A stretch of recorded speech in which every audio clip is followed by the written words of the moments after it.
साधु साधु की बेटी। बहुत समय पहले की बात है। एक साधु अपनी पत्नी के साथ नदी के तट पर रहता था। उन दोनों की कोई संतान नहीं थी।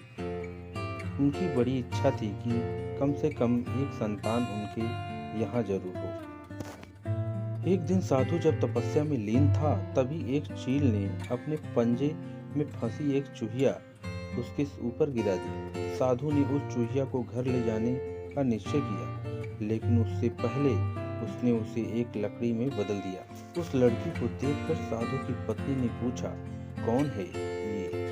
इसे कहाँ से लाए हो? साधु ने पत्नी की पूरी बात बताई। उसकी पत्नी बहुत प्रसन्न हुई और वह बोली, तुमने उसे जीवन दिया है, इसीलिए तुम ही उसके पिता हुए। इस तरह से मैं भी उसकी माँ हुई। एक हमारे कोई संतान नहीं थी, इसीलिए भगवान ने इसे हमारे पास भेजा है। जल्द ही वह बच्ची एक सुंदर युवती बन गई। जब 16 साल की हुई तो साधु और उसकी पत्नी ने उसका विवाह करने का निश्चय किया। साधु ने सूर्य देवता का आह्वान किया। जब सूर्य देवता उसके सामने आए तो साधु ने अपनी बेटी से विवाह करने का अनुरोध किया। हालांकि लड़की को यह विचार अच्छा नहीं लगा और उसने कह दिया, क्षमा कीजिए, लेकिन मैं सूर्य देवता से विवाह नहीं कर सकती क्योंकि वह बहुत गर्म है। निराश साधु ने सूर्य देवता से कहा कि अब वे ही उसकी लड़की के लिए कोई सुयोग्य वर सुझाएं।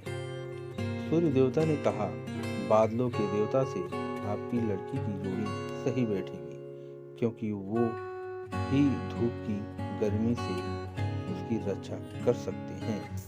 साधु ने अब बादल देवता से उसकी लड़की से विवाह करने का अनुरोध किया। इस बार भी लड़की ने विवाह से इनकार कर दिया और बोली, मैं इस काले व्यक्ति से विवाह नहीं करूंगी। इसके अलावा बादलों की गरज से मुझे डर भी लगता है। साधु फिर से उदास हो गए और उसने बादल देवता से अनुरोध किया कि वे कोई सुयोग्य वर सुझाएं। बादल देवता ने कहा, पवन देवता के साथ इसकी जोड़ी अच्छी रहेगी, क्योंकि वे आसानी से मुझे उड़ा सकते हैं। साधु ने अब पवन देवता से विवाह करने का अनुरोध किया। इस बार भी लड़की ने विवाह से इनकार कर दिया और बोली, मैं ऐसे अस्थिर व्यक्ति से विवाह नहीं कर सकती जो हर समय यहाँ वहाँ उड़ता रहता हो। साधु काफी परेशान हो गया। साधु ने पवन देवता से ही कोई सुयोग्य वर सुझाने को कहा। पवन देव ने जवाब दिया, पर्वतों के राजा बहुत मजबूत हैं, स्थिर हैं, वे बहती हुई हवा को भी आसानी से रोक सकते हैं। उनसे आपकी लड़की की जोड़ी बहुत सही बैठेगी। साधु अब पर्वतराज के पास गया और उससे उसकी लड़की के साथ विवाह करने का अनुरोध किया। हालांकि इस बार भी लड़की ने विवाह करने से इनकार कर दिया और कहा, ऐसे किसी व्यक्ति से विवाह नहीं कर सकती जो इतना कठोर और ठंडा हो। लड़की ने साधु से किसी नर्म वर को खोजने को कहा। साधु ने पर्वतराज से सलाह मांगी। पर्वतराज ने जवाब दिया, किसी चूहे के साथ ही आपकी लड़की की जोड़ी अच्छी रहेगी, क्योंकि वह नर्म भी है और आसानी से किसी पर्वत में भी बिल बना सकता है।